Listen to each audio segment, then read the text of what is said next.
إن الحمد لله نحمده ونستعينه ونستغفره ونعوذ بالله من شرور أنفسنا ومن سيئات أعمالنا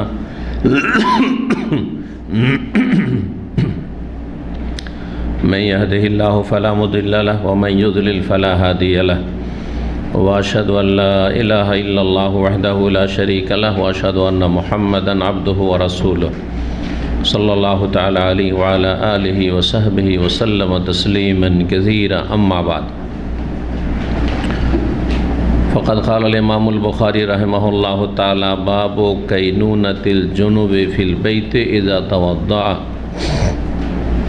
قال حدثنا أبو نعيم قال حدثنا هشام وشيبان عن يحيى عن أبي سلمة قال سألت عائشة رضي الله تعالى عنها أكان النبي صلى الله عليه وسلم يرقد وهو جنب قالت نعم ويتوضأ সম্মানিত দিনী ভাতৃমণ্ডলী, আল্লাহ রাব্বুল আলামিনের প্রশংসা এবং রাসূলুল্লাহ সাল্লাল্লাহু আলাইহি সাল্লামের ওপর সালাতু সালামের পরে জুমাবার 27শে জিলহজ 1442 হিজরি মোতাবেক 6 আগস্ট 2021 আমাদের ধারাবাহিক আলোচনা সহিহ বুখারীর ব্যাখ্যা বিষয়বস্তু গোসলের পর্ব নম্বর আজকে 5। আর এই দিয়ে গোসল সম্পর্কীয় হাদিসগুলি ইমাম বুখারী রাহিমাহুল্লাহ যে তার কিতাবে নিয়ে এসেছেন শেষ হবে ইনশাআল্লাহ। অধ্যায় নম্বর 25-এ ইমাম বুখারী রাহিমাহুল্লাহ বলছেন বাবু কাইনুনাতিল জুনুবে ফিল বাইত ইযা তাওয়াদ্দা। জুনুবি ব্যক্তি ওযু করে বাড়িতে অবস্থান করতে পারে এ সম্পর্কে এই অধ্যায় হচ্ছে কাইনুনা কানা ইয়াকুনুর মাসদার। জুনুবের বাড়িতে অবস্থান করা, থাকা, কানা এখনো থাকা, আছে কানা মানে হয় থাকা। ওয়া কানা আল্লাহু গফুর রাহিমা। কানা রাজুলুন নাইমান, লোকটি শুয়ে ছিল বা ঘুমন্ত ছিল, তো ছিল থাকা আছে, এই অর্থে কানা যে হয়ে থাকে কানা ইয়াকুনু ফিল নাকিস, ওরই মাসদার হচ্ছে কাইনুনা। জুনুবের বাড়িতে থাকা বা বাড়িতে অবস্থান করা ইযা তাওয়াদ্দা, যখন ওযু করে নেবে, ওযু করে নিয়ে বাড়িতে গোসল ফরজ থাকা অবস্থায়। জুনুবি কাকে বলা হয়? জুনুবি শব্দটি আরবি শব্দ, একটি শব্দ দিয়ে এর বাংলা করা আমার জানা নেই, আপনাদের জানা থাকলে জানাবেন। এমন ব্যক্তি যার ওপর গোসল ফরজ হয়ে রয়েছে সহবাসের কারণে অথবা স্বপ্নদোষের কারণে। জি, সহবাস স্বামী স্ত্রী মিলন গোসল ফরজ হয়েছে অথবা স্বপ্নদোষ হয়েছে গোসল ফরজ হয়, তাহলে যেই ব্যক্তির স্বপ্নদোষ হয়েছে অথবা সহবাস হয়েছে তারপরে আগামী সালাতের ওয়াক্ত আসা পর্যন্ত বাড়িতে অবস্থান করতে পারে সেই নাপাক অবস্থায় গোসল না করে উযু করে নিলে। এই যে উযু করে নিলে শর্তটি আছে, এটি কোনো আবশ্যক শর্ত নয়, এটা ওয়াজিব নয়, এটি মুস্তাহাব, সুন্নাত, ভালো, উত্তম। কেউ যদি বিনা উযুতেও থাকে, ফজরের পরে নাপাক হয়েছে, গোসল ফরজ হয়েছে, আর তারপরে দুপুর 12টা পর্যন্ত বাড়িতে আছে, বাড়ির সংসারের কাজকর্ম করছে, পুরুষ হোক অথবা মহিলা হোক, শুধু বাড়ির নয়, এখানে বাড়িতে অধিকাংশ মানুষ অবস্থান করে কাজকাম না থাকলে, আর যাই কোথায়, সেই জন্য বাড়ির কথা বলা হয়েছে। বাড়ি ছাড়া অফিসে, দোকানে, রাস্তাঘাটে ড্রাইভিং করছে, কাজে গেছে, ডিউটি গিয়েছে, অসুবিধা নেই। জোহর পর্যন্ত ডিউটি করেন আপনি, কোনো অসুবিধা নেই। আপনি দুনিয়ার যে কোনো কাজ করেন, ঘরে বাইরে সব জায়গায় করেন, মসজিদে যাবেন না, মসজিদে গিয়ে অবস্থান করবেন না গোসল ফরজ থাকা অবস্থায়। আগামী সালাতের রক্ত আসা পর্যন্ত যে কোনো ক্ষেত্রে, এসা পরে নাপাক হলো কেউ, গোসল ফরজ হলো, ফজর আগ পর্যন্ত উযু করে নিয়ে ঘুমিয়ে থাক, অসুবিধা নেই। খাওয়া দাওয়া করুক, কাউকে খাওয়াক, পাক শাক করুক, সব জায়েজ। উযুটা করে নিলে ভালো। উযু করলে নাপাকি হালকা হয়ে যায়, যে অপবিত্রতা আছে সেটা কি হয়ে যায়? হালকা হয়ে যায়। এটি একটি বিষয়। উযু করে নিলে মানুষ শারীরিক দিক থেকে মানসিক দিক থেকে নাপাকির পরে ফ্রেশ হয়ে যায়, এটা প্রত্যেক যুবক ব্যক্তি অনুভব করবে। স্বপ্নদোষের পরে অথবা স্বামী স্ত্রী সহবাসের পরে ওযু করেন, একদিন দেখেন সেই দিন কেমন ভালো লাগে, আর একদিন বিনা ওযুতে পড়ে থাকেন, খারাপ লাগবে। জি, ওযু করা উত্তম। জি, যে কুসংস্কারগুলি আমাদের সমাজে রয়েছে সেগুলির খণ্ডন রয়েছে এই হাদিস এবং এই অধ্যায়ে এইরকম যে হাদিসগুলি রয়েছে। মহিলাদের মধ্যে কুসংস্কার আছে। আগের শাশুড়িরা নিজের মেয়ের ক্ষেত্রে অনেক ছাড়, আমাদের দেশের মহিলাদের নিজের মেয়েদের ক্ষেত্রে অনেক ছাড়, কিন্তু বৌমাদের ক্ষেত্রে অধিকাংশ মহিলারা জুলম অত্যাচার করে, খুব বাড়াবাড়ি করে। বাক্সা করতে দেবে না, কিচেনে ঢুকতে দেবে না, খেতে দেবে না, খাওয়ার কাউকে পরিবেশন করতে দেবে না, ঘর থেকে বেরোতে দেবে না, নাপাক হয়েছে আগে গোসল করে আয়। জি, এসব অজ্ঞতা এবং মূর্খতার সাথে সাথে বাড়াবাড়িগুলি আমাদের সমাজে ছিল। আর বাড়াবাড়ির বিভিন্ন কারণ থাকে, তার মধ্যে অজ্ঞতা হচ্ছে মুখ্য কারণ, দিন সম্পর্কে জ্ঞান না থাকা।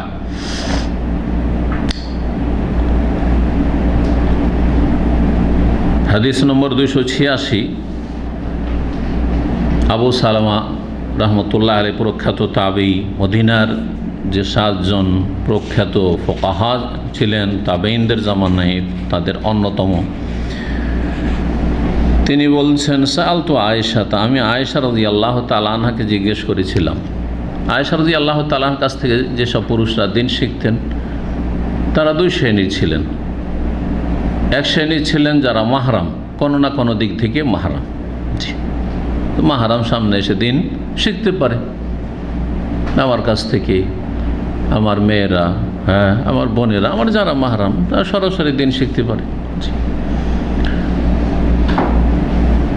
আর এক শ্রেণীর মানুষ ছিলেন যারা পর্দার আড়াল থেকে হাদিস জিজ্ঞেস করতেন, যে হাদিসগুলি সাধারণত পরিবারের সাথে সম্পর্ক, দাম্পত্য জীবনের সাথে সম্পর্ক, স্বামী স্ত্রী জীবনের সাথে সম্পর্ক, যেসব বিষয়গুলি, এইসব অভ্যন্তরীণ বিষয়গুলি বাইরে কোথাও পাওয়া যাবে না। অন্য সাহাবী কী করে জানবে এই বিষয়গুলি? তাহলে এই সব বিষয়গুলি গোসল ফরজ হওয়ার পরে নাপাক অবস্থায়, গোসল ফরজ থাকা অবস্থায় বাড়িতে অবস্থান করা যায় কি না, বা গোসল ফরজ হওয়ার সাথে সাথে সবার সাথে সাথে নবী সাল্লাল্লাহু আলাইহি ওয়াসাল্লাম গোসল করেছেন, এই খবরগুলো কে জানবেন? স্ত্রী ছাড়া অন্যকে জানবে? স্ত্রীর কাছে জানতে হবে।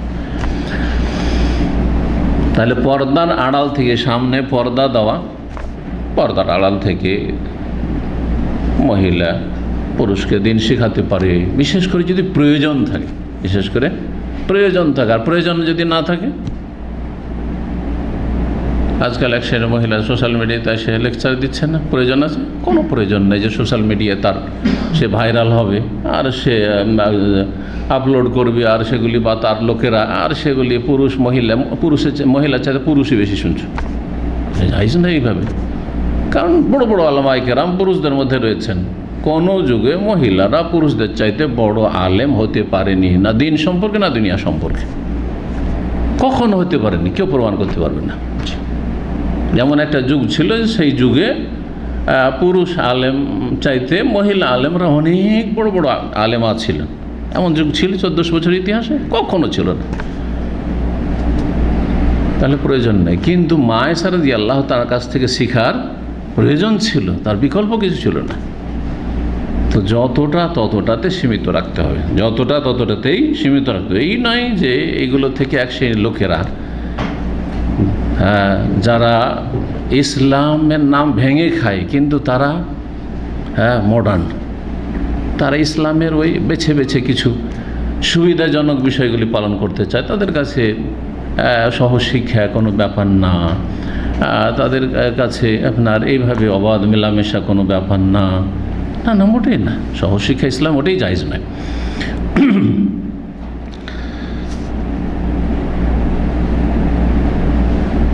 জিজ্ঞেস করলেন আবু সালামা রহমতুল্লাহ আলাইহি আয়েশা রাদিয়াল্লাহু তাআলা, আকানা নবী সাল্লাল্লাহু আলাইহি ওয়াসাল্লাম ইয়ারকুদু ওয়া হুয়া জুনুব, নবী করিম সাল্লাল্লাহু আলাইহি ওয়াসাল্লাম কি ঘুমাতেন জুনুবি অবস্থায়? রাকাদা ইয়ারকুদু মানে ঘুমানো, নওম, জি নামায়া নাম, জি সূরা কাহফে রয়েছে অহম রুকুদ, ও তাহসাবুহুম আইকাযা অহম রুকুদ, যে আসহাবে কাহফের যুবকরা, তাদেরকে দেখলে মনে হবে যে তারা জেগে আছে, চোখ খোলা, কিন্তু তারা ঘুমন্ত অবস্থায় আছে। চোখ খোলা অবস্থায় কেউ যদি ঘুমায় তো মানুষ ভাববে না যে ঘুমাচ্ছে। জি, বললেন মায়েশা রাদিয়াল্লাহু তাআলা উত্তরে, নাম হ্যাঁ ঘুমাতেন, ওয়ায়াতাওয়াদ্দা, তবে উযু করে নিতেন, উযু করে নিয়ে ঘুমাতেন। তবে সতর্ক, সাবধান, যাদের ঈমান দুর্বল, সালাতের সময় আসলে তখন গোসল করা, পাক হওয়া ফরজ। কিসের জন্য? সালাতের জন্য, সালাতের জন্য। এমনকি সাহারি খাওয়া, সহুর করাও জায়েজ নাপাক অবস্থায়, সাধারণ খাওয়া না, সহুর খাওয়া। নবী সাল্লাল্লাহু আলাইহি ওয়াসাল্লাম সাহারি খাননি, সাহারি খাওয়া সুন্নাত, সাহারি খাওয়া উত্তম। তা সাহারু ফাইন্না ফি সাহুর বারাকা, রাসূলুল্লাহ সাল্লাল্লাহু আলাইহি ওয়াসাল্লাম জনবী অবস্থায় সকাল হয়েছে আর তারপরে সিয়ামের নিয়ত করেছেন, তাহলে নাপাক অবস্থায় রোজার সিয়ামের নিয়তও করা যাবে। নিয়ত করেছেন, সব কিছু করেছেন, আর তারপরে ও সহর করলেন, আর আজান হলো, আজানের পরে গোসল করেন, গোসল করার মসজিদে চলে গেলেন, গুনাহগার হলেন না। কিন্তু যখন একটি সালাতের সময় পার হয়ে চলে যাবে আর নাপাক অবস্থায় আছেন, যেখানেই থাকেন না কেন, বাড়িতে থাকেন অথবা অফিসে থাকেন আর এই ক্লাসরুমে থাকেন, যেখানে থাকেন না কেন, কি হবে? লা তাদখুলুল মালায়েকাতু বাইতান ফিহি কালবুন আও সূরাতুন আও জুনুবুন, ওই বাড়িতে রহমতের ফেরেশতা প্রবেশ করে না, ওই ঘরে, ওই অফিসে, ওই জায়গায় রহমতের ফেরেশতা প্রবেশ করে না যেখানে কুকুর অবস্থান, কুকুর থাকবে, অথবা ছবি থাকবে, অথবা জনবী ব্যক্তি গোসল ফরজ আছে আর পড়ে আছে, বসে আছে, শুয়ে আছে, ফেরেশতা প্রবেশ করবে না। কিন্তু সালাতের সময় নয়, এশা থেকে ফজর পর্যন্ত, সকাল থেকে জোহর পর্যন্ত কোনো অসুবিধা নেই, ফেরেশতা প্রবেশ করবে না। ওই হাদিসটি এই ক্ষেত্রে প্রযোজ্য না। যদি এই ক্ষেত্রে প্রযোজ্য নবী সাল্লাল্লাহু আলাইহি ওয়াসাল্লাম তাহলে এরকমটা করতেন না বা অনুমতি দিতেন না। বুঝতে পারছেন না? জি, তাহলে মাসলা জেনে নিলেন। উযু করে আপনি নাপাক অবস্থায় যদি প্রয়োজন মনে করেন, যে বিভিন্ন প্রয়োজন হতে পারে, আমি পরে গোসল করব, একাধিকবার সহবাস মানুষ, সুতরাং একবারই এক গোসল করবো কয়েক সহবাসের পরে, সুতরাং থাক এখন একবারই ফাইনাল গোসল করব। অনেকে মাসলা না জানার কারণে নিজের ওপর নিজে মুসিবত নিয়ে আসে। নতুন বিয়ে করেছে, রাতে যদি 5 বারও যায়, 5 বার গোসল, আর গোসল করে ঠান্ডা লেগে নিউমোনিয়া ধরে গেছে। হ্যাঁ, অজ্ঞতায় এক সাহাবীকে ভুল ফতোয়া দিয়ে কী করেছিল, মাথা জখম হয়ে আছে, গোসল ফরজ নারী হয়ে গেছে, স্বপ্নদোষ হয়ে গেছে। অজ্ঞতা কি ফতোয়া দিয়েছিল তাদের মুফতি, যে যিনি সেই দলের অভিযানের আমির ছিলেন, না গোসল করতে হবে, গোসল থেকে কি আর অব্যাহতি পাওয়া যায়, এটা আমার অনুমতি দেয়নি, জানা ছিল না, ভুল করেছে, লোকটি মারা গেল, লোকটি মারা গেল। তাহলে মানুষ এরকম পরিস্থিতিতে মারা যাবে। আজকাল নিউমোনিয়া দেখছেন মারা যাচ্ছে। তো নবী সাল্লাল্লাহু আলাইহি ওয়াসাল্লাম যখন সংবাদটি জানতে পারলেন, মদিনায় খবর কি বলেছে, কাতালুহু, তারা তাকে খুন করেছে, কাতালাহুল্লাহ, তাদের সর্বনাশ করুক আল্লাহ। তাহলে মূর্খতা আর অবস্থায় ফতোয়া দেওয়া, না জেনে ফতোয়া দেওয়া, অনুমান ভিত্তিক ফতোয়া দেওয়ার, ফতোয়া যদি ভুল হয়ে যায় তাহলে আল্লাহ সর্বনাশ করুক, নবী সাল্লাল্লাহু আলাইহি ওয়াসাল্লাম বদদুয়া রয়েছে।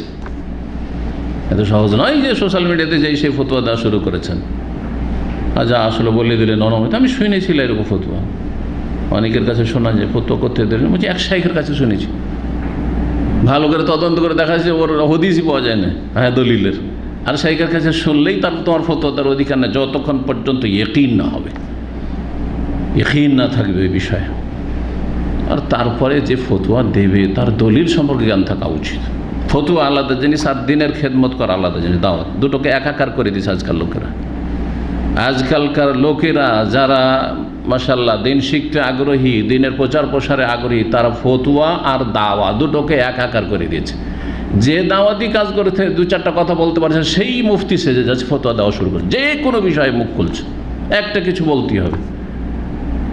নিজেকেও সর্বনাশ করছে, অন্যরও সর্বনাশ করছে, ফদাল্লু আদাল্লু, নিজেরাও গুমরা হচ্ছে, অন্যদেরকে গুমরা করছে। ফতোয়া বড় জটিল জিনিস, খুঁটিনাটি মাসায়েল বড়ই জটিল জিনিস, এটা শুধু ওলামাদের জন্য, ওলামাদের কাজ, দায়ীদের কাজ না। কিছু দাওয়াতি কাজ করছেন, মাশাআল্লাহ, কিছু আপনি দিনের ভালোবাসা অন্তরে আছে, দিনের প্রচার প্রসার হোক, মানুষ গুমরাহি থেকে হেদায়েত হোক, শির বিদাত ছাড়ুক, অনেক বেশি জজবা অনুপ্রেরণা আছে, তাই বলে ফতোয়া দেওয়া শুরু করবেন আপনি কি? না, মোটেই না, জায়েজ নয়। এই বিষয়টি সবাইকে বারবার করে আমি সতর্ক করছি, তাকুল্লাহ, আল্লাহকে ভয় করুন, এবং ফতোয়া আর দিনের দাওয়াতি কাজে পার্থক্য করুন। যেই বেশি বলতে পারে, যেই পাতা নম্বর বলতে পারে, যে এই বলতে পারে, রেফারেন্স বলতে পারে, হ্যাঁ, ভালো ভালো উপস্থাপনা করতে পারে, তার কাছ থেকে ফতোয়া নেওয়া থেকে সাবধান জনগণ। আর যারা এই রকম কাজ করছে, দাওয়ার ময়দানে কাজ করছেন, তাদেরকে আরও বেশি সতর্ক সাবধান করছে, আল্লাহকে ভয় করুন, সতর্ক সাবধান হন। দাওয়াতি কাজের যোগ্যতা আছে যতটুকু, ওইটুকু দাওয়াতি কাজ করেন, খুঁটিনাটি মাসাইলে ঢুকবেন না, আর ফতোয়াতে মোটেই ঢুকবেন না।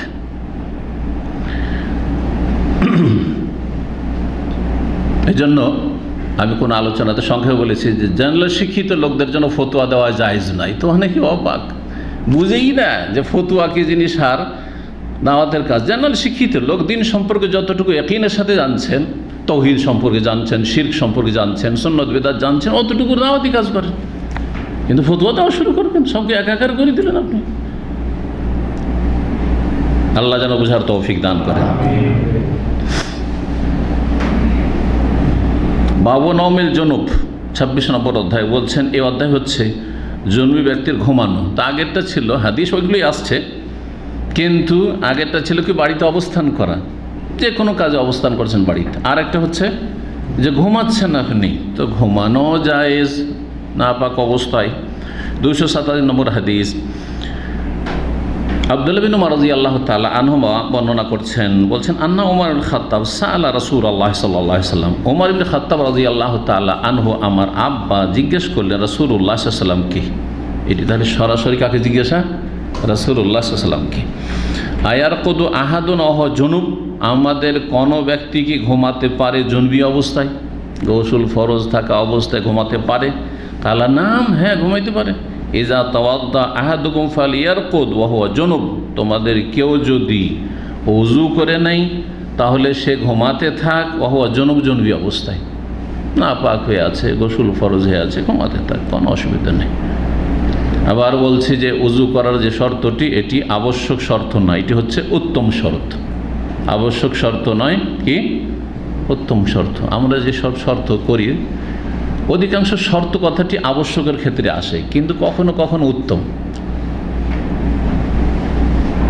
এই কাজটি করে আসেন, তবে একটা কাজ আর করতে হবে। সবসময় সেটা আবশ্যক থাকে না, ওই যে আর একটা কাজ ওর সাথে লাগালে সবসময় আবশ্যক থাকে না, কখনো করলে ভালো এই কাজটা। জি, 27 নম্বর অধ্যায় বলছেন, বাবুল জুনবি ইয়াতাওয়াদ্দা সুম্মা ইয়ানাম, এই অধ্যায় হচ্ছে জুনবি ব্যক্তি সম্পর্কে, যে উজু করে নেই সুম্মা ইয়ানাম, তারপরে ঘুমিয়ে যায়।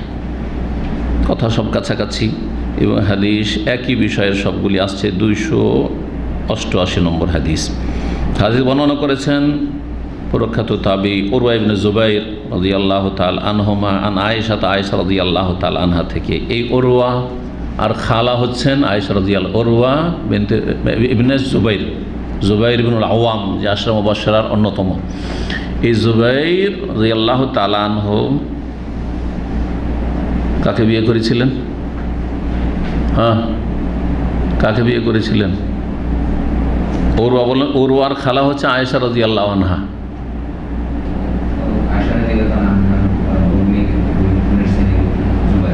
বোনের ছেলেই তো, এই জন্যই তো খালা হইল। আমি যে কাকে বিয়ে করেছিলেন যে খালা হইল, মা আয়েশা খালা হলেন, তাহলে জুবাইর, উরওয়ার বাপ জুবাইর কাকে বিয়ে করেছিলেন?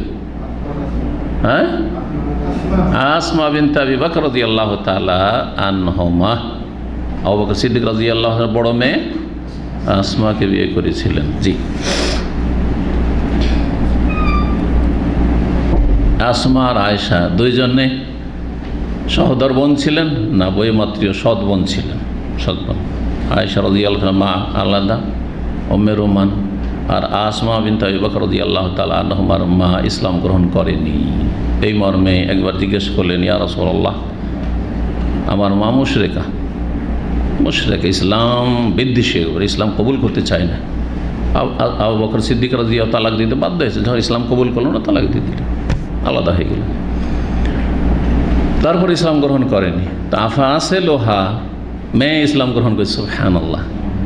বাপের সাথে আসমা ইসলাম গ্রহণ করেছেন, জাতুন নেতাকাইন। জি হ্যাঁ, যে সওর পাহাড়ের গুহায় যখন রাসূলুল্লাহ সাল্লাল্লাহু আলাইহি ওয়াসাল্লামের সাথে আশ্রয় নিয়েছেন হিজরতের সফরে, তখন খাবার পৌঁছাতেন। জি, জাতুন নেতাকাইন, খাবার দিতেন। তো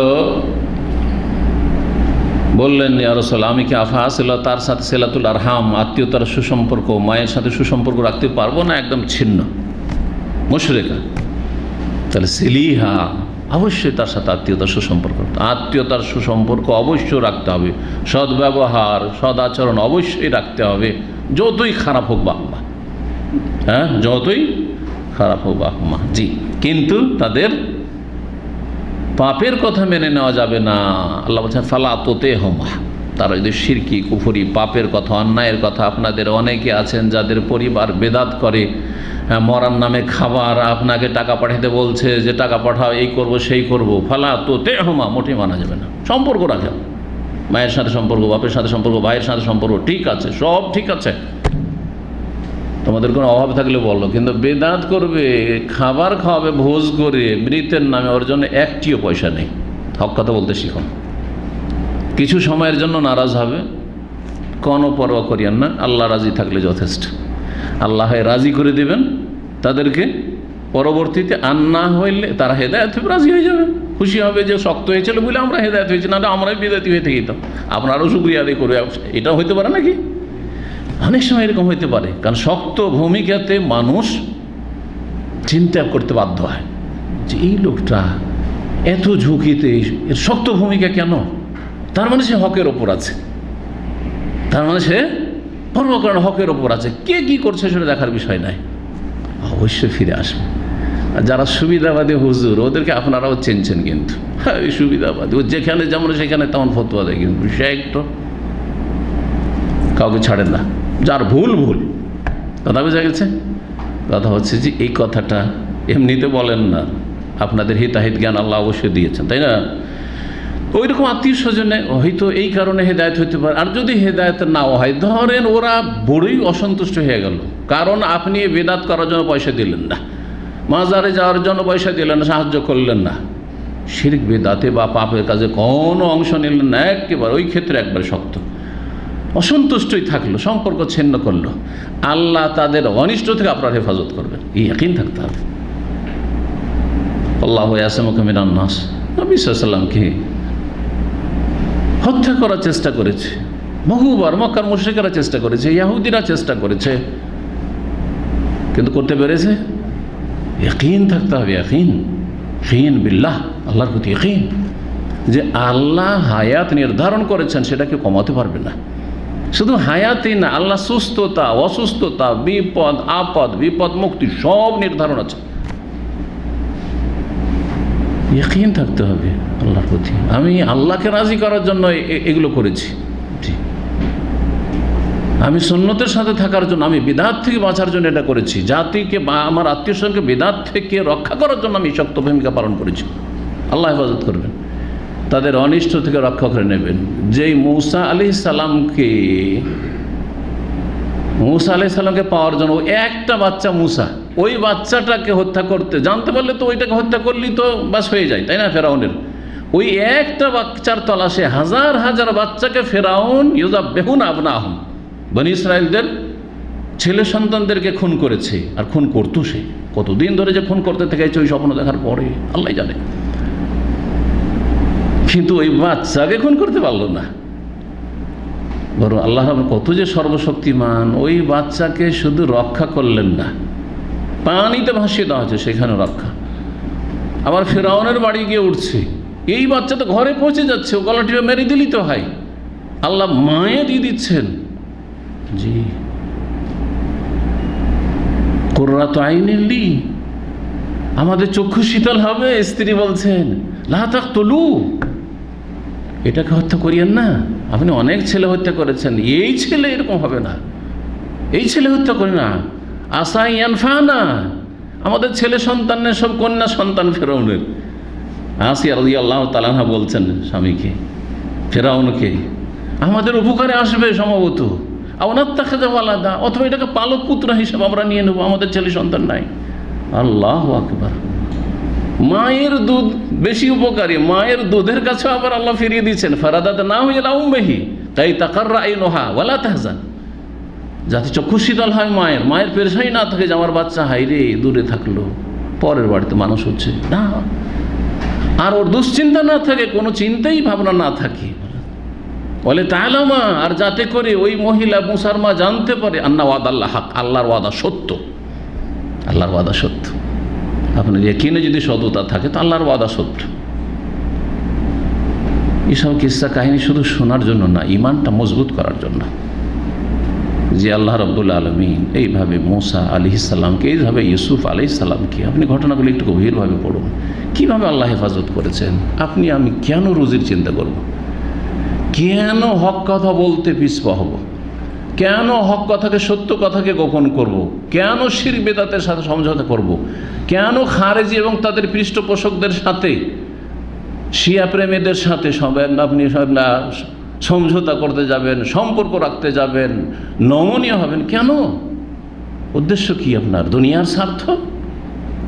তরিদুন আরাদা দুনিয়া ওয়াল্লাহু ইউরিদুল আখিরা, আল্লাহ বলছেন দুনিয়ার তুচ্ছ স্বার্থ চাও, আল্লাহ আখিরাত চাই, আখিরাতটাকে মুখ্য উদ্দেশ্য বানাও।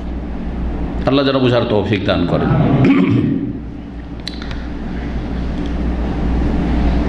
বলছিলাম উরওয়া তার খালা থেকে বর্ণনা করছেন, আয়েশা রাদিয়াল্লাহু আনহা থেকে, কালা, তিনি বলছেন, কানান নবী ইজা আরাদা ইয়ানাম, নবী সাল্লাল্লাহু আলাইহি ওয়াসাল্লাম যখন ঘুমোতে চাইতেন, জুনুবি অবস্থায়, তার জুনুবি অবস্থাও ঘুমাতে চাইতেন।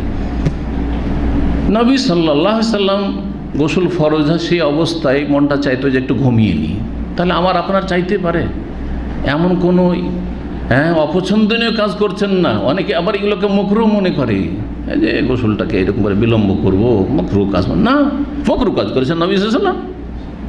জায়েজ, জায়েজ কাজে কখনো যেন আপনার দ্বিধাদ্বন্দ্ব না থাকে, জায়েজ, আল্লাহ জায়েজ করেছে, আপনি ভোগ করুন। জায়েজকে নাজায়েজ মনে করা গুনার কাজ, হালালকে হারাম মনে করা কবিরা গুনাহ, যেমন হারামকে হালাল করা।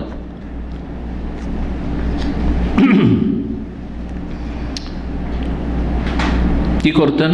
জন্মী অবস্থায় যখন ঘুমাতে চাইতেন, গাসালা ফারজাহু, লজ্জা স্থান ধৌত করে নিতেন, লজ্জা স্থান নাপাকে লেগেছে পরিষ্কার করে নেন, আর তারপরে ওয়াতাওয়াদ্দা লিসসালাতে, সলাতের মতো করে উজু করতেন। তাওয়াদ্দা লিসসালাতে মানে ওয়াদুহু লিসসালাতে, কা ওয়াদুহি লিসসালাতে, যেমন সলাতের উজু সেম ওই রকম উজু করে নিতেন। 289 নম্বর হাদিস এই অধ্যায়েরই, আব্দুল্লাহ বিন মাসউদ রাদিয়াল্লাহু তাআলা আনহু থেকে বর্ণিত, তিনি বলছেন, ইস্তাফতা ওমরুন নবী সাল্লাল্লাহু আলাইহি ওয়াসাল্লাম।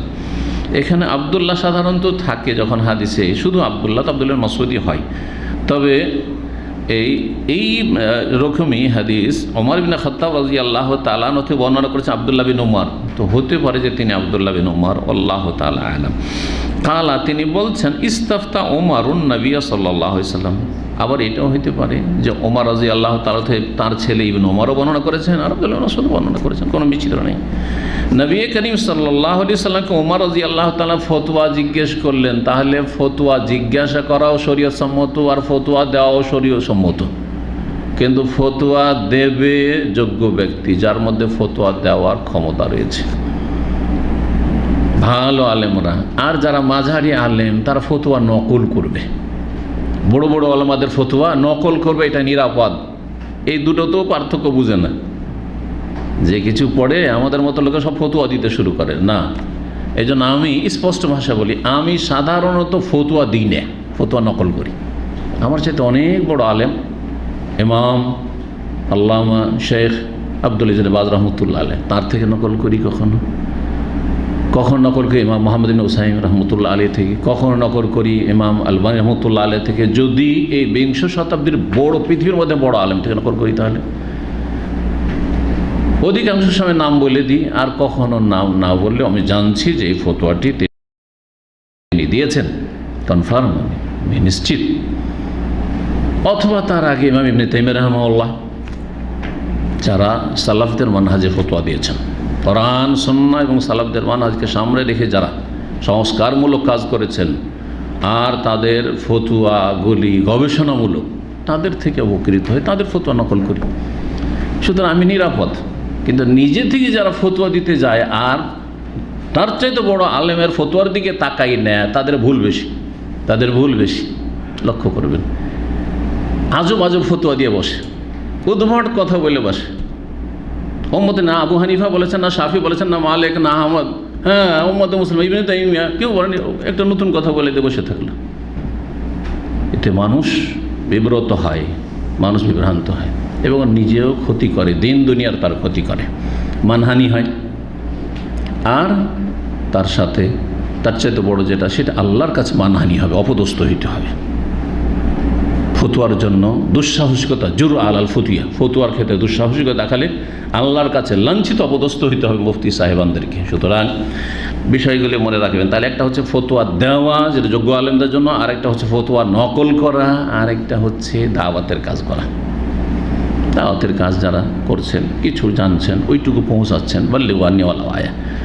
কিন্তু আপনি ওপর স্টেজে গিয়ে ফতুয়া নকল করা, আপনি আরবি বুঝেন না, বাংলা বুঝেন, আর বলছে আমি ইবনে বাজ থেকে নকল করছি। কোনো ভাষার মাধ্যমে জানি না কতটুকু বুঝেছেন আপনি, আর যতটুকু যে অনুবাদ করে সে বা কতটা বুঝিয়েছে, আপনি ওটা ঢুকিয়েন না। আর উচ্চ স্তর হচ্ছে ফতোয়া প্রদান করা। আল্লাহ রাব্বুল যেন আমাদের উপকারী জ্ঞান দান করেন এবং আমাদেরকে সমস্ত রকমের বিভ্রান্তি বাড়াবাড়ি থেকে বাঁচিয়ে রাখেন। জনবী অবস্থা আমাদের কেউ কি ঘুমাতে পারবে? ওমর রাদিয়াল্লাহু জিজ্ঞেস করেছেন ফতোয়া। কালার নাম, হ্যাঁ, এজা তাওয়াদ্দা, যখন উজু করে নেবে। 290 নম্বর হাদিস, আব্দুল্লাহ ইবনে উমর রাদিয়াল্লাহু তাআলা আনহু হতে বর্ণিত আন্নাহু কাল, তিনি বলছেন, যাকারা ওমর ইবনে খাত্তাব রাসূলুল্লাহ সাল্লাল্লাহু আলাইহি ওয়াসাল্লাম, ওমর ইবনে খাত্তাব রাদিয়াল্লাহু, আমার আব্বা রাসূলুল্লাহ সাল্লাল্লাহু আলাইহি ওয়াসাল্লামের সামনে আলোচনা করলেন কি, বেআন্নাহু তুসিবুহুল জানাবা মিনাল লাইল, রাতে তার গোসল ফরজ হয়ে যায়। রাতে, প্রথম রাতে হতে এশা পরে পরেই গোসল ফরজ হয়ে যায়। ফাকাল রাসূলুল্লাহ সাল্লাল্লাহু আলাইহি ওয়াসাল্লাম, উদ্দেশ্য যে রাসূলুল্লাহ, আমার ধরেন রাত 9টার দিকে 10টার দিকে গোসল ফরজ হয়ে গেল, তাহলে সাথে সাথে গোসল করতেই হবে একবারে? এইটা ছিল প্রশ্ন। রাসূলুল্লাহ বলেন, তাওয়াদ্দা, উজু করে নাও, ওয়াগসিল যাকারাকা, লজ্জা স্থান ধুয়ে নাও, সুম্মা নাম, তারপরে ঘুমিয়ে যাও, আর ফজর আগে গোসল করে নাও, সমস্যা নেই।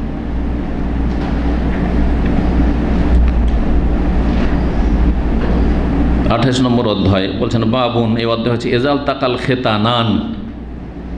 এই অধ্যায় শুরু করার আগে বলি যে উজু করা যে ওয়াজিব নয়, এরও দলিল রয়েছে, এরও দলিল রয়েছে। সুতরাং এটা নয় যে শুধু ব্যাখ্যা এটা যে কখনো কখনো উজু করি আর কখনো বিনা উজুতে।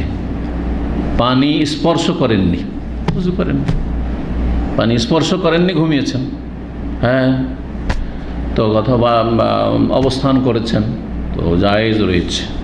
কিন্তু যেমনটা বললাম, আবার বলছি, সলাতের সময় যেন হাজির না হয়ে যায়, আল্লাহকে ভয় করবেন। অনেকে সলাতের সময় যে না পাক হয়ে থাকে, তখন কাবিরা গুনাহতে চলে গেল, ছোটো মোটো ভুল হইল না, তখন কিসে চলে গেল?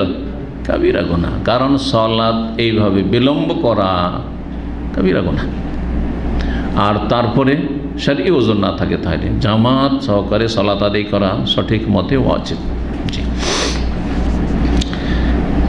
28 নম্বর অধ্যায় বলছেন, বাবুনি অধ্যায়, ইজাল তাকাল খেতানান, যখন দুই লিঙ্গ পরস্পর মিলিত হবে, এটা শাব্দিক অর্থ। খেতান খাতনা থেকে, খেতান খাতনা শব্দ থেকে, তো খেতানান দুই খাতনা, দুই খাতনা অর্থাৎ যেইটুকু অংশ লজ্জাস্থানের গুপ্তাঙ্গের কি হয়, খাতনা করা হয়, যেটুকু অংশ কি করা হয়, খাতনা করা হয়। এই খাতনা করার পরে যেটুকু প্রকাশ পায়, অর্থাৎ অগ্রভাগ, পুরুষের গুপ্তাঙ্গের অগ্রভাগ। জি, আর নারীর খেতান সেটাও হাদিসে আছে, কিন্তু পুরুষদের মতো ওয়াজিব অথবা ওই রকমের গুরুত্বপূর্ণ নয়, সেটা জায়েজ। আর এটা ভারত উপমহাদেশের প্রচলন নাই, এই প্রচলনটি মিশরে বিশেষ করে আছে, মিশরে আছে মেয়েদেরও খাতনা যখন আমাদের দেশে প্রচলন নাই, আর সেটা এমন কোনো এরকম মানে ওই রকম সুন্নত মুআক্কাদা নয় বা ওয়াজিবও নয়, সুতরাং সেই বিষয়ে আর বেশি আলোচনার কোনো প্রয়োজন নেই। তো এইখান থেকে খেতানান বলা হচ্ছে দুই খাতনার স্থান, দুই খাতনার স্থান বলা হয়েছে। শুধু স্পর্শ নয়, বরং সেটা অতিক্রম করতে হবে। অর্থাৎ এই শব্দগুলি এসছে অন্য রায়াতে যেমন রয়েছে, এখানে ইলতাকা যখন পরস্পর মিলিত হবে, ইলতাকা মোলাকাত হওয়া ইলতাকা থেকে। আর এক জায়গায় রয়েছে ইজা জাওয়াজেল খেতানুল খেতান, যখন পুরুষ গুপ্তাঙ্গ বা পুরুষ লিঙ্গ স্ত্রীলিঙ্গে প্রবেশ করবে, তখন প্রবেশ হইতে হবে। জি হ্যাঁ, অগ্রভাগ প্রবেশ করলেই গোসল ফরজ হয়ে যাবে। এই হচ্ছে রাসূলুল্লাহ সাল্লাল্লাহু আলাইহি সাল্লামের হাদিস থেকে নেওয়া বাক্যটি দিয়ে অধ্যায় কায়েম করা। ফাকাত ওয়াজাবাল গোসল নির্বাহিত রয়েছে, যখন পুরুষ লিঙ্গ স্ত্রীলিঙ্গে অতিক্রম করবে বা প্রবেশ করবে তখন গোসল ফরজ হয়ে যাবে। এখন এখানে যে 291 নম্বর হাদিস নিয়েছেন সেটা অন্য ভাষা দিয়ে এসছে।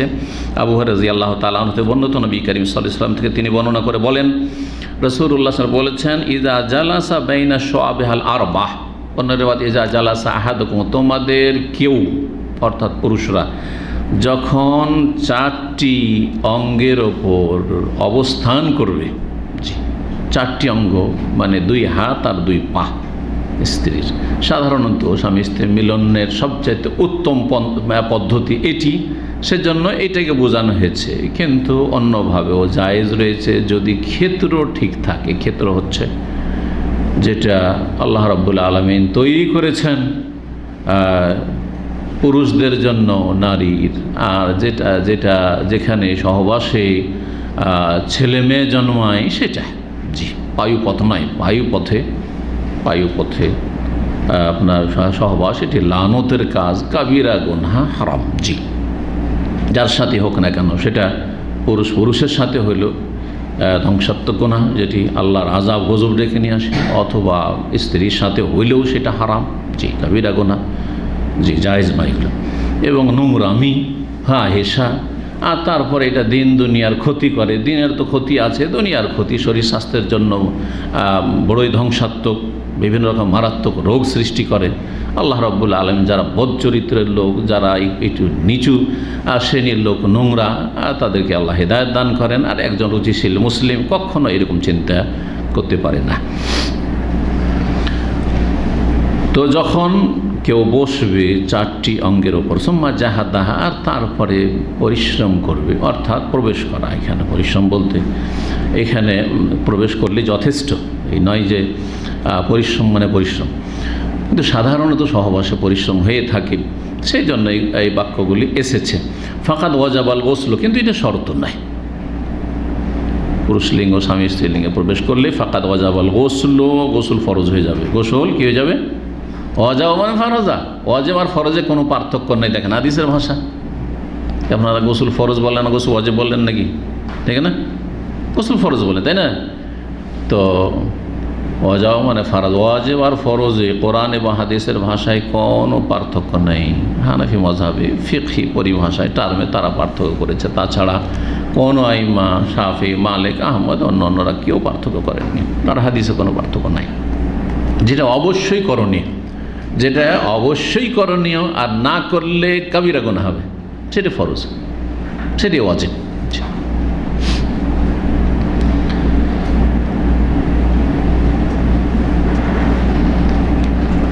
তাহলে এই হাদিস দ্বারা কি জানলাম?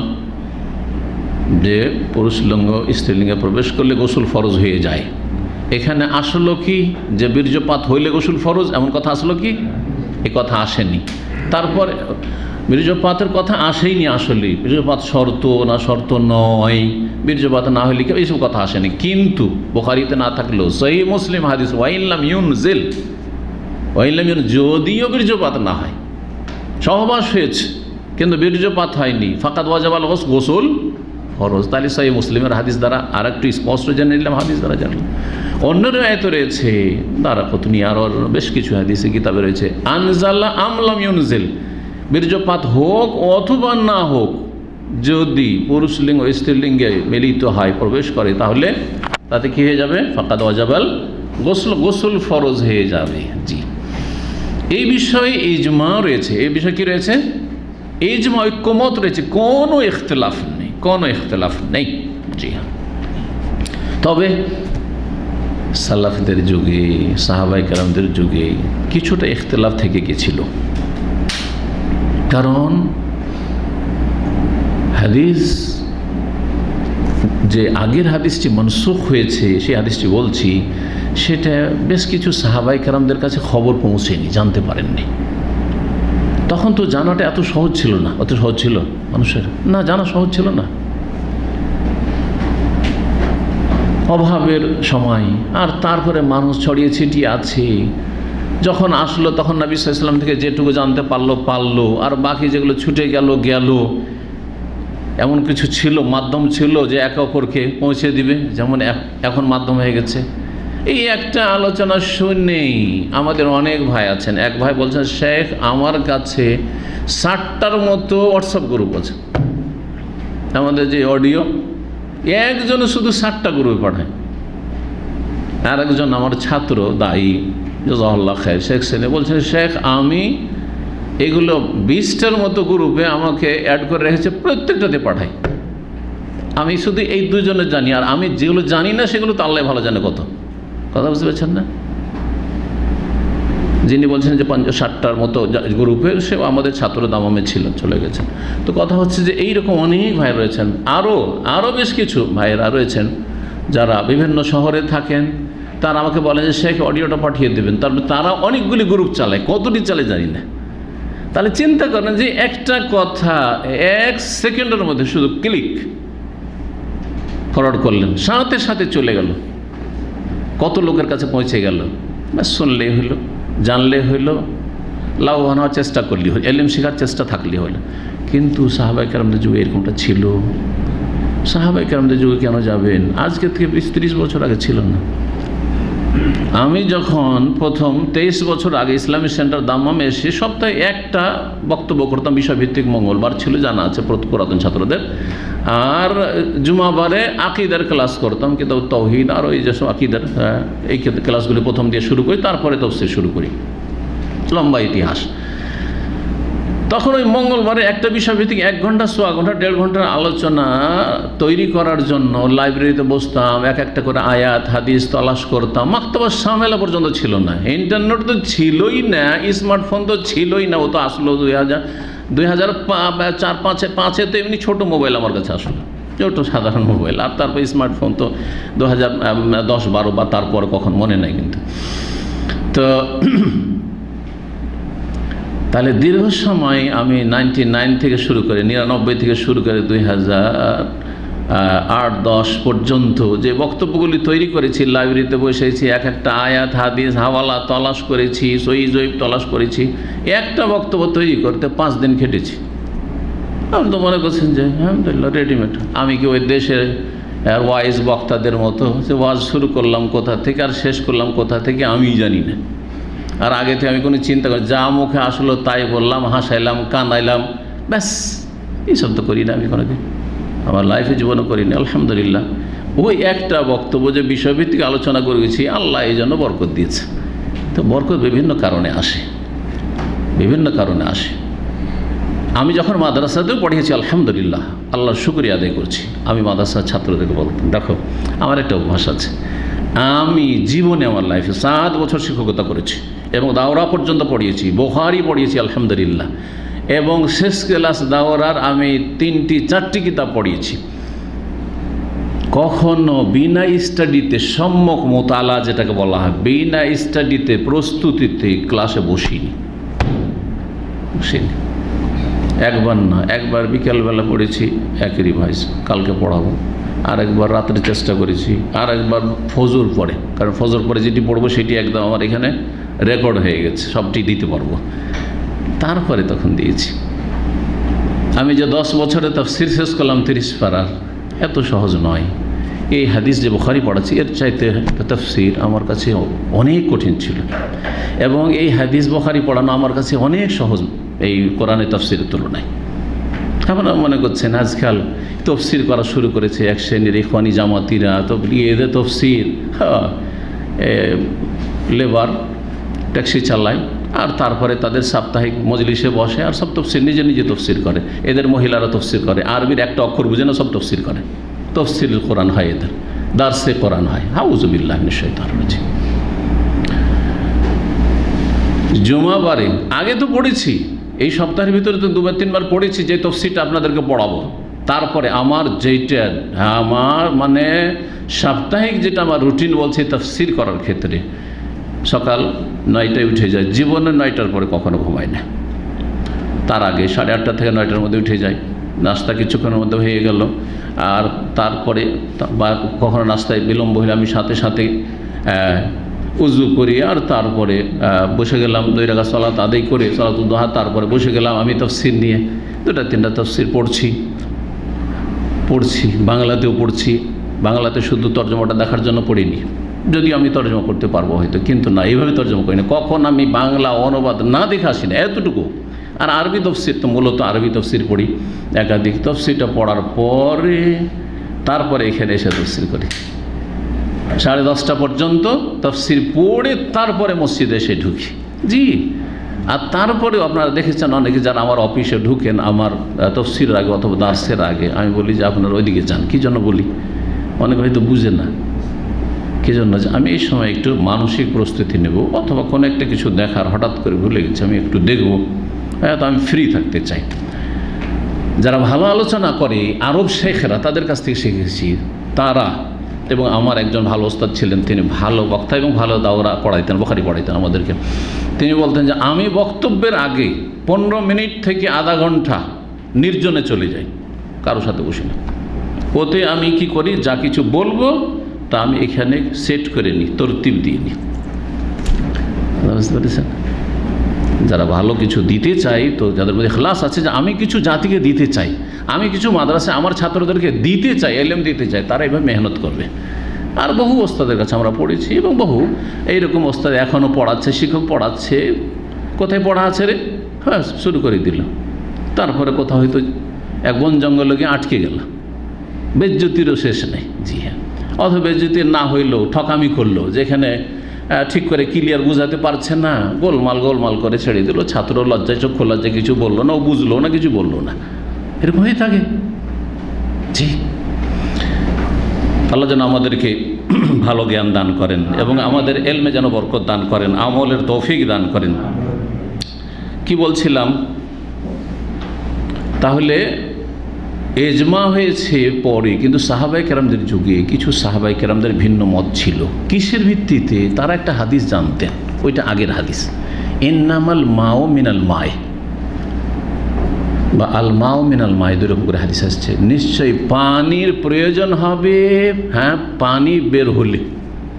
ইন্নামাল মাও মিনাল মায়, মা দুটোই পানি, কিন্তু একটা পানি হচ্ছে গোসলের পানি। প্রথম আল মাও, প্রথম মা হচ্ছে গোসলের পানি।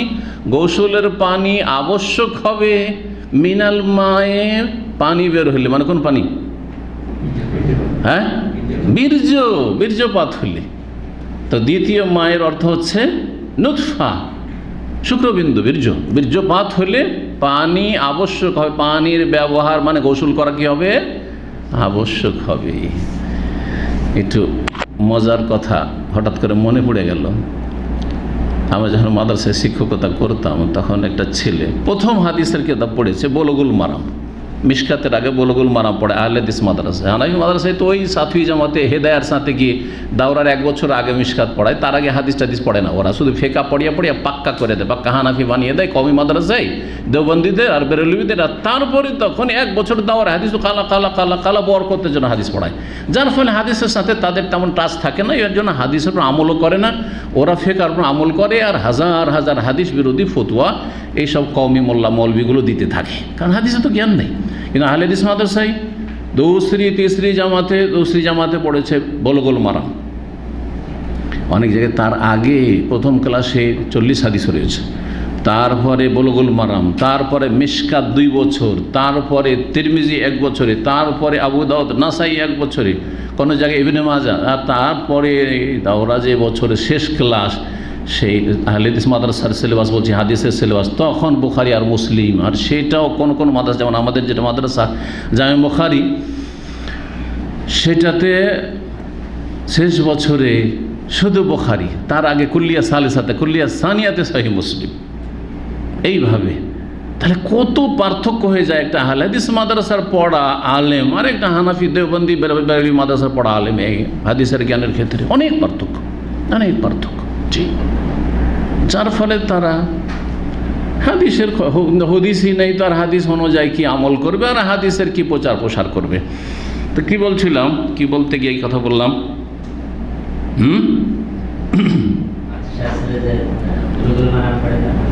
হ্যাঁ, বুলুগুল মারামে হাদিসটা, বুলুগুল মারামে হাদিস পড়েছে একটা ছেলে, তার ছেলে তো সব রকম আছে, কিছু সহি উত্তর দিয়েছে। আলমা মিনাল মা, প্রশ্নকারী যে এক্সামিনার যা শিক্ষক প্রশ্ন করেছে যে এই দুই মায়ের অর্থ কি, দুই মায়ের অর্থ কি, প্রথম মা মানে কি মা, আর দ্বিতীয় মা মানে কি।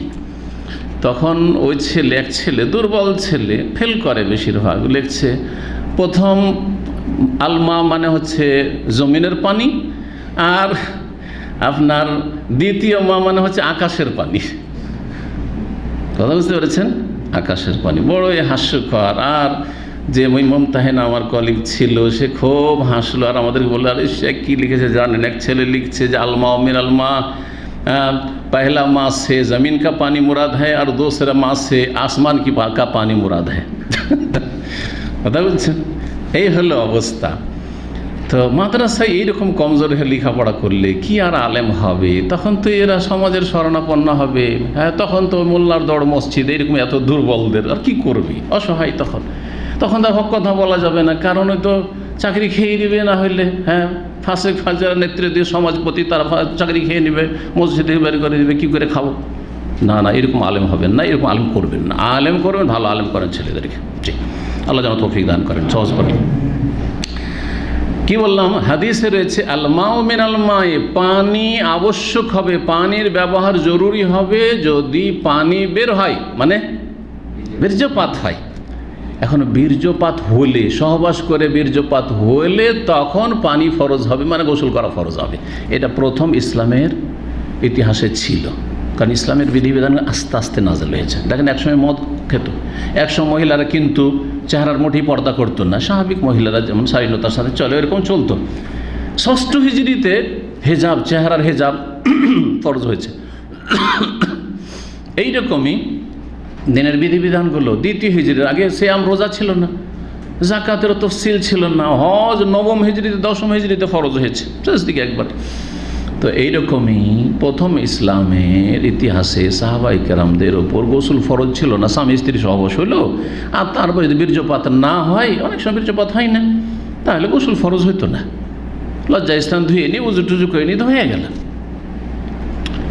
অনেকেই তারপরের হাদিস যে নবী সাল্লাল্লাহু আলাইহি ওয়াসাল্লাম বলেছেন, যে হাদিসটি একটু আগে পড়লেন, হাদিস নম্বর 291, ইজা জালাস আহাদুকুম বাইনা শুআবিহাল আরবা সুম্মা জাহাদাহা ফাকাদ ওয়াজাবাল গোসল। যখন বসবে, স্বামী স্ত্রী মিলন হবে আর তারপরে লজ্জা স্থান পুরুষ লিঙ্গ স্ত্রীলিঙ্গে প্রবেশ করবে, সহবাস হলো, তাহলে গোসল কি হয়ে গেল? ফরজ হয়ে গেল। ওয়াইল্লাম ইউনজিল, সহিহ মুসলিম হাদিস বললাম, যদিও বীর্যপাত না হয়। তো এই হাদিস যদিও বীর্যপাত না হয়, আর আলমা মিনাল মা মানে হচ্ছে বীর্যপাত হইলে পানি ব্যবহার করা, গোসল করা আবশ্যক হবে। এই যে সাংঘর্ষিক হাদিস, সমন্বয় কি? দুটো সমন্বয় করা হয়েছে। একটি সমন্বয় তো এটা যে ইসলামের প্রথম যুগে বীর্যপাত হইলে গোসল ফরজ ছিল না, গোসল ফরজ শুধু সহবাসে ছিল না। পরে এই হাদিস হচ্ছে নাসিখ, রোহিতকারী, আর আল মা মিনাল মা ওই হাদিস হচ্ছে মনসুখ, রোহিতকৃত। আর একটি সমন্বয় হচ্ছে স্বপ্ন দোষের ক্ষেত্রে আল মা মিনাল মা, এই হাদিসটি প্রযোজ্য কোন ক্ষেত্রে? ইন্নামা যালিকা ফিল ইহতিলাম, স্বপ্ন দোষের ক্ষেত্রে। গত সপ্তাহে স্বপ্ন দোষ সম্পর্কে আলোচনা করেছি। কেউ দেখলো স্বপ্নে যে কারো সাথে সহবাস হলো, স্ত্রীর সাথে, দূরে আছেন, তারপর সহবাস হলো, অথবা পাশে থেকে, অনেক সময় সহবাস হয়নি, পাশে শুয়ে আছেন, আমি স্ত্রী আর সহবাস হচ্ছে, হয় না, হইতে পারে না, শয়তান দেখাচ্ছে। তো স্বামী স্ত্রী সহবাস অথবা কারোর সাথে সহবাস হয়ে গেল আর বীর্যপাত হইল না, গোসল ফরজ হবে কি? এখনও গোসল ফরজ হবে না। হাদিস কি পড়েছেন?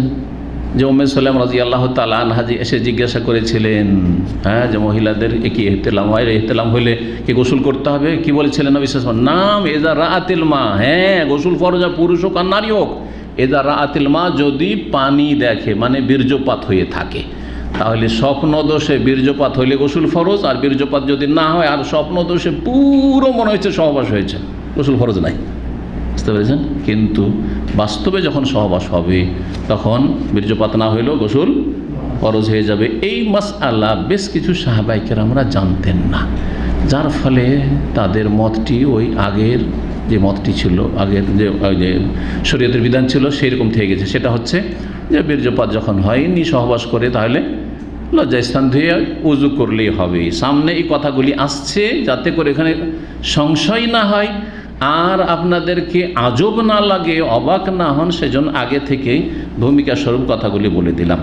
এখন আসেন 29 নম্বর অধ্যায়, আর এই দিয়ে ইনশাআল্লাহ আজকের আলোচনা শেষ হবে। বলছেন ইমাম বুখারী রাহিমাহুল্লাহ, বাবু গাসলে মা ইউসিবু মিন রুতুবাতি ফারজিল মারআহ।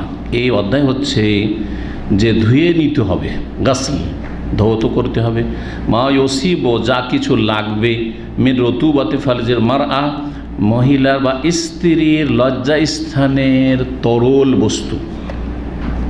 স্বামী স্ত্রী সহবাসের সময় লজ্জা স্থান থেকে তরল হয়ে কিছু বেরিয়ে আসে, সেটা যখন বেরিয়ে আসবে আর সেটা সেই মহিলারই লাগুক কাপড়ে বা গায়ে, অথবা স্বামীরও লাগতে পারে, তাহলে কি করতে হবে? সেটা ধুয়ে নিতে হবে। বীর্য ছাড়াও যে রতুবা মানে যে তরলতা আসে মানুষের, যখন যৌন চাহিদা কামভাব আসে তখন যে রতুবা তরলতা আসে বা তরল পদার্থ আসে, তো যেটাতে সহজ হয় সহবাস, তো এটা নাপাক, লজ্জাস্থান দিয়ে বেরিয়ে আসছে নাপাক। সুতরাং এটা যদি গায়ে লাগে তাহলে কি করতে হবে? ধুয়ে নিতে হবে। কাপড়ে লাগলে কাপড় ধুয়ে নিতে হবে, ওই জায়গাটুকু যদি জানা থাকে ধুয়ে নিতে হবে, না হলে কাপড় বদলে দিতে হবে কাপড় থাকলে। 293 নম্বর হাদিস, বর্ণনাকারী যায়েদ ইবনে খালিদ আল-জুহনি আখবরাহু, তিনি আতা ইবনে ইয়াসার রাহমাতুল্লাহ আলাইহিকে জানিয়েছেন, আন্নাহু সালা উসমান ইবনে আফফান, যে তিনি যায়েদ ইবনে খালিদ আল-জুহনি উসমান ইবনে আফফান রাদিয়াল্লাহু তাআলা আনহু তৃতীয় খলিফা রাশেদ কে জিজ্ঞেস করলেন। কি জিজ্ঞেস করেছিলেন? ফাকালা, বললেন, আরা আইতা, আচ্ছা বলুন তো, আখবিরনি, আর আইতা মানে ইজা জামার রাজুল ইমরাতাহু, যখন কোনো পুরুষ তার স্ত্রীর সাথে সহবাস করবে, ফালাম ইউমনে, কিন্তু বীর্যপাত হলো না। স্বামী স্ত্রী সহবাস করলো কিন্তু বীর্যপাত হলো না। কালা উসমান, তখন উসমান রাদিয়াল্লাহু তাআলা বললেন, কি করবে? বীর্যপাত হয়নি, গোসল করতে হবে। মাসলা জিজ্ঞাসা কাকে? উসমান রাদিয়াল্লাহু তাআলা আনহুকে। জি, তিনি বলছেন, ইয়াতাওয়াদ্দাউ কামা ইয়াতাওয়াদ্দা লিস-সালাহ, উযু করবে কার মতো? সালাতের মতো করে উযু। ওয়াগসিলু যাকার, লজ্জাস্থান ধুয়ে নেবে। লজ্জাস্থান আগে ধুইবে, হ্যাঁ, যদিও পরে উল্লেখ করা হয়েছে, কিন্তু এখানে ওয়াও তরতিব পর্যায়ক্রম বর্ণনা করে না, সুম্মা বা ফা পর্যায়ক্রম বর্ণনা করে, কিন্তু ওয়াও যেমন দুইজন আসলো, শাহাদাত আর আবদুল্লাহ আগে এসছে, কিন্তু আমি বললাম যা শাহাদাত ও আবদুল্লাহ, শাহাদাত এবং আবদুল্লাহ এসছে, এর মানে এই নয় যে আগে শাহাদাত এসছে। কিন্তু যখন বলবো যা আবদুল্লাহ ফা শাহাদাত বা সুম্মা অতঃপর, হ্যাঁ, তখন তরতিব হবে, যেভাবে বলেছে সেভাবে। জি, তো ঠিক ওই রকমই এখানে আগে লজ্জাস্থান ধৌত করবে, তারপরে উযু করবে সলাতের মতো করে। অথচ কি হয়েছে? স্বামী স্ত্রী মিলন হয়েছে। কে ফতোয়া দিচ্ছেন? উসমান রাদিয়াল্লাহু তাআলা। উসমান রাদিয়াল্লাহু তাআলা আগের যে ফতোয়াটি ছিল ইসলামের, সেটি জানছেন, মনসুখ হয়ে গেছে, এই মাসআলা তার জানা ছিল না। জি, সুবহানাল্লাহ। বললাম কারণ যে সেই যুগে এরকম জানার ব্যবস্থা ছিল না। তো এত বড় ব্যক্তিত্বের এইরকম অনেক সাহাবায়ে কেরাম অনেক মাসলাই জানা ছিল না, সেটা কোনো আইব দোষের বিষয় নয়। অনেক ওলামায়ে কেরামরা আমাদের অনেক বড় বড় আইম্মায়ে কেরামরা, তাদের ভুল হওয়া স্বাভাবিক। তাহলে যদি সাহাবায়ে কেরামদের যুগে এরকম ভুল হতে পারে, তাহলে আবু হানিফা, শাফি, মালিক আমার ভুলের ঊর্ধ্বে নাকি? যে আপনি আবু হানিফার অন্ধ তকলিদ করবেন আপনি? না, হারাম তকলিদ করা, অন্ধভাবে কারো অনুসরণ করা, তিনিও ভুলের ঊর্ধ্বে না। আচ্ছা, যদি আমার ভুল হয়ে যায়, আরে শেখ ভুল করে দিয়েছে নাকি? ভুল হইতে পারে। জি, চেষ্টা করে ভুল হইতে পারে, অনেক সময় চেষ্টাতে ত্রুটি থাকলেও ভুল হইতে পারে, অনেক সময় চেষ্টা করে ভুল হইতে পারে, ইজতিহাদ করেছি কিন্তু ভুল হয়ে গেছে। সুতরাং কারো ভুলকে দ্বীনের এলমের ক্ষেত্রে মোটামুটি যোগ্যতা আছে, ভুল করতে পারে, আপনারা কখনো অবাক হবেন না যে এত বড় আলেম দিয়ে ভুল হয়েছে, আরে আলবানী সাহেব এরকম ফতোয়া দিয়ে দিয়েছেন, হতে পারে মানুষ। জি হ্যাঁ, সামে তুমি রসুল্লাহ সাল্লাম, উসমান বলছেন আমি রসুল্লাহ সাল্লামের কাছে এরকম শুনেছি, আলমা মিন আলমা, পানি কখন ফরজ হবে, মানে গোসল করা, পানি ব্যবহার করা যখন বীর্যপাত হবে। তারপরে কনফার্ম হওয়ার জন্য, কারণ অন্যদের কাছে অন্যরকম হয়তো শুনেছেন, বলছে ফাঁসা আলতান জালিক, অথবা এমনি জিজ্ঞেস করছেন যে বিষয়টা আরও একটু জানি এই সম্পর্কে। আলী বিন আবি তালেবকে, আবু তালেবের ছেলে আলী চতুর্থ খলিফা, তাকেও জিজ্ঞেস করলেন। জুবাইর ইবনে আওয়াম, তিনিও আশরা মুবাশশারের অন্যতম, তাকে জিজ্ঞেস করলেন। তালহা ইবনে উবাইদুল্লাহ, তিনিও আশরা মুবাশশার, তাকেও জিজ্ঞেস করলেন। উবাই ইবনে কাব, প্রখ্যাত কারি, হাফেজ এবং আলেম, তাকেও জিজ্ঞেস করলেন। কয়জন? হ্যাঁ, পাঁচজন। ওসমান, আলী, জুবাইর, তালহা, উবাই ইবনে কাব, পাঁচজন প্রখ্যাত প্রবীণ সাহাবায়ে কেরাম, তাদেরকে জিজ্ঞেস করলেন। তারা সকলে ফামারুহু বিযালিকা, তারা সকলে এই হুকুমই করলেন যে উজু করে নেবে, সালাতের মতো করে পূর্ণ উজু, আর লজ্জাস্থান ধৌত করে নেবে তার আগে। জি, কালা ইয়াহিয়া আখবারনি আবু সালমান ও রবিন নজর, ও রবিন নজর বলছেন আখবারাহু, তাকে জানিয়েছেন আবু সালামাকে, আন্না আবা আইয়ুব আখবারাহু, আবু আইয়ুব আনসারিও, তার 6 জন হয়েছেন, তিনি তাকে জানিয়েছেন আন্নাহু সামিআ যালিকা রাসূলুল্লাহ, তিনিও শুনেছেন রাসূলুল্লাহ সাল্লাল্লাহু আলাইহি ওয়াসাল্লামের কাছে যে কোনো ব্যক্তি যদি সহবাস করে আর যদি ফালাম ইউমনে বা ফালাম ইউকসিল, আপনার রিওয়ায়াতে রয়েছে যে শিথিল হয়ে গেল আর বীর্যপাত হলো না, তাহলে উজু করে নেবে, লজ্জাস্থান ধুয়ে নেবে, হয়ে গেল। তো এই ফতোয়া ছিল। তারপরে 293টা পড়ে নিই, আর তারপরে কিছু কথা বলবো। 293 হাদিস, সর্বশেষ হাদিস আজকের। উবাই ইবনে কাব রাদিয়াল্লাহু তাআলা আনহু থেকে বর্ণনা করেছেন আবু আইয়ুব আনসারী রাদিয়াল্লাহু তাআলা আনহুমা, আন্নাহু কাল, তিনি বলেন, মানে উবাই কাব বলেন, ইয়া রাসূলুল্লাহ, হে আল্লাহর রাসূল, ইজা জামার রাজুল মারাতা, কোন পুরুষ যদি স্ত্রীর সাথে সহবাস করে, ফালাম ইউনজাল, কিন্তু বীর্যপাত হলো না, এনজাল, জি, বীর্যপাত হলো না, কালা, তাহলে কি করতে হবে? উত্তর, ইয়াগসিলু মা মাসাল মারআতা মিনহু, ধৌত করবে যতটুকু স্পর্শ করেছে স্ত্রীকে, হ্যাঁ, তার থেকে। স্ত্রীর যদি লজ্জাস্থান দিয়ে কোনো কিছু কাপড়ে লেগে থাকে বা গায়ে লেগে থাকে, ততটুকু কী করবে? ধৌত করে নেবে। সুম্মা ইয়াতাওয়াদ্দা, তারপর উজু করে নেবে, ওয়ায়ুসাল্লি, আর তারপর সালাত আদায় করবে। গোসলের কথা বললেন না, বোঝা গেছে? রিওয়ায়াত কে করেছেন? উবাই ইবনে কাব। তাহলে উবাই ইবনে কাব রাদিয়াল্লাহু তাআলা আনহুর মাসলা জালা ছিল না যে সর্বশেষ হুকুম কিন্তু আগেরটা মনসুখ হয়ে শেষ হুকুম হচ্ছে যে সহবাস হইলেই বীর্যপাত হোক আর না হোক কী করতে হবে? গোসল ফরজ।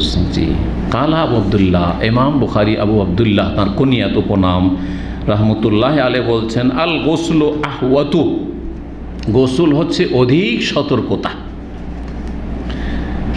ওয়াজালিকাল আখির, আর এটা হচ্ছে সর্বশেষ বিধান। সর্বশেষ বিধান এটা তো বোঝা সহজ, কিন্তু আহওয়াত কথাটি বুঝতে অনেকে ভুল করে দিচ্ছে, সেজন্য ওইটা বুঝাবো।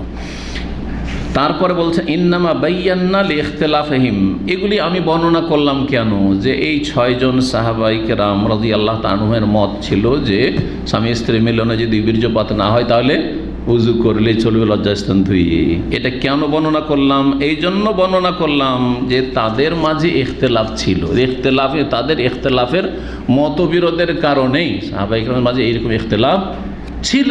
অনেকে হয়তো বিশ্বাস করতে পারেননি, অনেক সময় কোন একটা মাসলা পৌঁছে কিন্তু বিশ্বাস করতে পারে না, হয় পৌঁছেইনি, এটাও হয়। ইমামরা যে সহিহ হাদিসের খেলাফ ফতোয়া দিয়েছেন তার বিভিন্ন কারণ, ওজরগুলি ইমাম ইবনে তাইমিয়া রাহমাতুল্লাহ আলাইহি একটি সুন্দর কিতাব লিখেছেন, খুবই সুন্দর কিতাব, বাংলায় অনুবাদ হয়েছে, রাফউল মালাম আনিল আইম্মাতিল আলাম। বড় বড় যে উলামায়ে কেরামগণের ওপর থেকে তিরস্কারকে দূরীভূত করা, কেউ যেন তিরস্কার না করে, আরে এত বড় ইমাম এই হাদিসের খেলাফ কেন করলো, কেন রাফায়েদার হাদিস ইমাম আবু হানিফা মানেনি, কেন সূরা ফাতিহা ছাড়া নামাজ হয় না এটা ফতোয়া দেননি উনি, হ্যাঁ, কেন আমিন জোরে তিনি ফতোয়া দেননি, প্রশ্ন উঠতে পারে না? রাফুল মালাম, তিরস্কার করবেন না। বিভিন্ন কারণে হাদিস গ্রহণ করেননি, হয় হাদিসটা আসলে পৌঁছেইনি তার কাছে, কারণ সেই যুগে এই হাদিসগুলি সংকলন হয়নি। বুখারী, মুসলিম, আবু দাউদ, নাসাই, তিরমিজির আকারে যে কেতাব খুললে পেয়ে যাবেন। আর কেতাবও লিখার পরে পাণ্ডুলিপিতে ছিল। কয়টা লোক কত পাণ্ডুলিপি পড়া কত সহজ।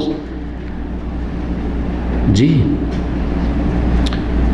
আর হতে পারে যে হাদিস পৌঁছেছে কিন্তু বিশ্বস্ত সূত্রে পৌঁছেনি, বিশ্বস্ত সূত্রে পৌঁছেনি, সেজন্য বিশ্বাস করতে, আস্থা করতে পারেনি। হয় না এরকম?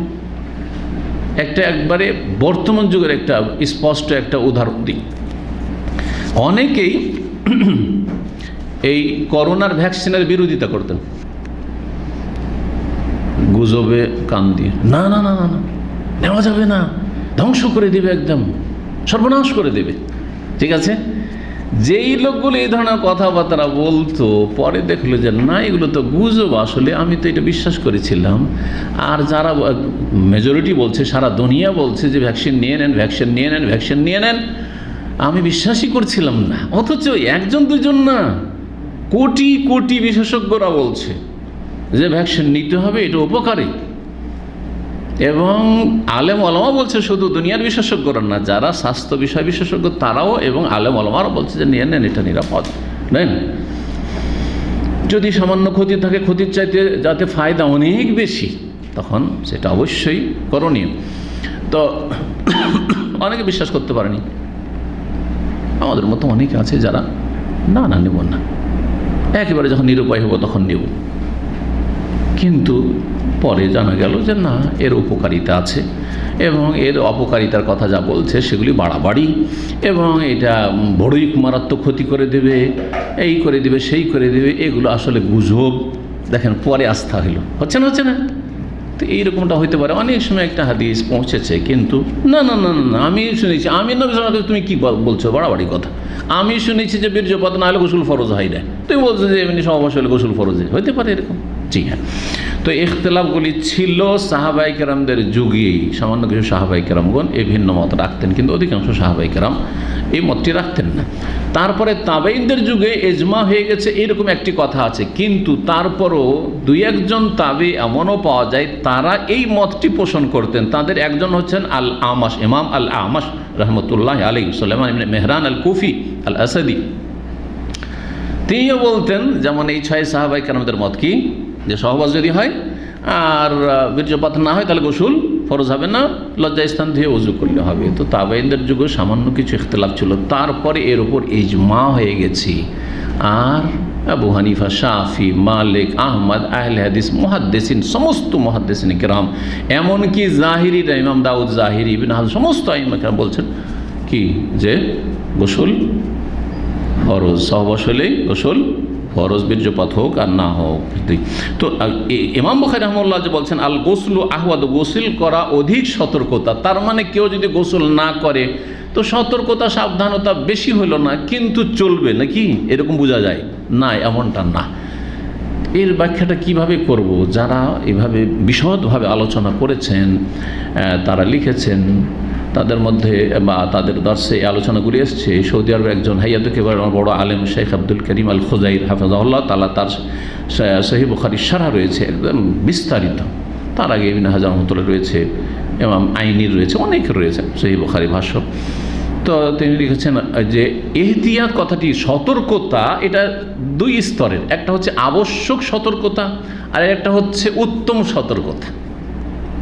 সূক্ষ্ম কথা, কিন্তু আপনার জন্য সতর্কতা হচ্ছে যে এই কাজটি করবেন না, কিন্তু কাজটা কিন্তু জরুরি সতর্কতা। এটা কখনো কখনো আমরা এরকম বলে থাকি। আর আরেকটা হচ্ছে অধিক সতর্কতা, মানে সতর্ক থাকলে ভালো, আর যদি সতর্ক না থান করেও নেন তো চলবে। সবসময় কিন্তু এই দ্বিতীয় অর্থটি হয় না। তো এখানে বলছেন আল এহতিয়াত আল লাজিম, আবশ্যক যেটি এহতিয়াত, আবশ্যক সতর্কতা, সাবধানতা হচ্ছে যে গোসল করতে হবে। কারণ নবী করিম সাল্লাল্লাহু আলাইহি ওয়াসাল্লামের শেষ হাদিস রয়েছে যে বীর্যপাত হোক আর না হোক, সহবাস হইলেই কী হবে, গোসল ফরজ হয়ে যায়। ফাকাদ ওয়াজাবাল গোসলু ওয়া ইল্লাম ইউনজিল। আল্লাহু তাআলা আ'লাম ওয়া সাল্লাল্লাহু আলা নবিয়িনা মুহাম্মদ ওয়া আলা আলিহি ওয়া সাহবিহি আজমাইন।